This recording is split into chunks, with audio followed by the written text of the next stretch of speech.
সারাদিনে ব্যস্ততা, রান্নাবান্নার, সন্ধ্যায় সংসদের সামনে কাটানো কিছু সুন্দর মুহূর্ত দিয়ে সাজানো আমার আজকের ভিডিওটি। আসসালামু আলাইকুম, সবাইকে ওয়েলকাম জানাচ্ছি আমার আজকের ভিডিওতে। কয়েকদিনে টানা বৃষ্টির পর আজকের আকাশটা যেন বেশি সুন্দর লাগছে। পরিষ্কার সাদা মেঘে ভরা আকাশ। আকাশ মানে বিশ্বভরা প্রাণ, সীমার মাঝে অসীম। শত কাজের মাঝেও যখন আকাশের দিকে নজর পড়ে তখন মনটা কেমন যেন আনমনা হয়ে যায়। ঘড়িতে প্রায় 9টা বাজে। মিষ্টি রোদে সকালটা বেশ সুন্দর ছিল। আসলে আমরা মানুষ কোনো কিছুতেই যেন স্থির হতে পারি না। পরপর বেশ কয়েকদিনে বৃষ্টিতে আমরা যেন অতিষ্ঠ হয়ে যাচ্ছিলাম। ভেজা কাপড় শুকাচ্ছিল না, ঘরের মধ্যে কেমন যেন গুমট গুমট ভাব, মনে হচ্ছিল সব যেন পচে যাচ্ছে। যাই হোক, সকালের নাস্তা শেষ করে দুপুরে রান্না বসিয়ে দিলাম। এখানে করলা ভাজি করবো, এর জন্য তেলে পেঁয়াজ, কাঁচামরিচ, লবণ, হলুদ সবকিছু দিয়ে একবারে বসিয়ে দিলাম। করলা আমার ভীষণ প্রিয়। অবশ্য আমার সব সবজি ভালো লাগে। আমার বাজারে গেলে তো মন চায় সব সবজি কিনে নিয়ে আসি। সবজি দেখলেই কেন জানি লোভ লাগে। এখানে রান্না করছি, আবার রুশিকাকেও পড়াচ্ছি। আজ থেকে ওর পরীক্ষা শুরু হয়েছে। আমি সাথে না বসলে ও পড়তে বসে না, তাই রান্নাও করছি আবার ওকেও পড়াচ্ছি।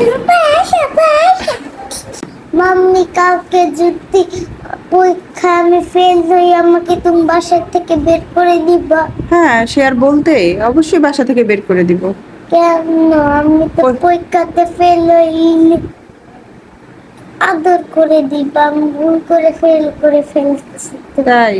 সেরকম কোনো চান্সই নাই। তুমি পরীক্ষায় যদি ভালো রেজাল্ট না করতে পারো, আমার ব্যাগ গোছানো আছে, তোমাকে ব্যাগ দিয়ে পাঠিয়ে দিব বাসা থেকে। কাজ করার সময় সব কাজ যদি এক মনে করা না যায় তাহলে কোনো কাজই ঠিক মতো হয় না। কিন্তু সংসারে মেয়েরা কখনোই এক কাজ নিয়ে থাকতে পারে না। দেখা যায় একসাথে 2-3 কাজ মিলে কাজ করতে হয়। এজন্য অবশ্য মেয়েদের ভুলে যাওয়ার প্রবণতা থাকে সবচেয়ে বেশি।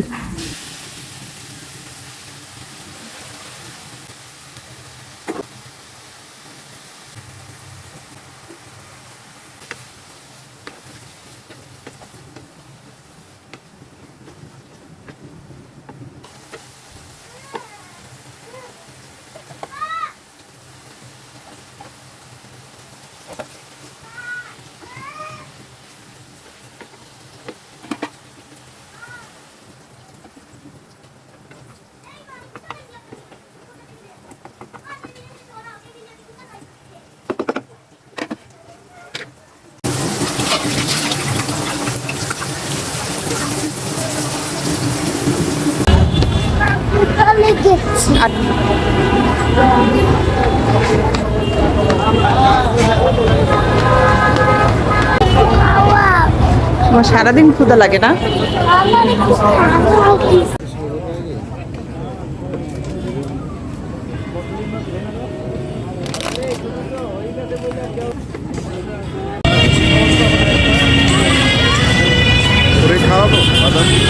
খাও।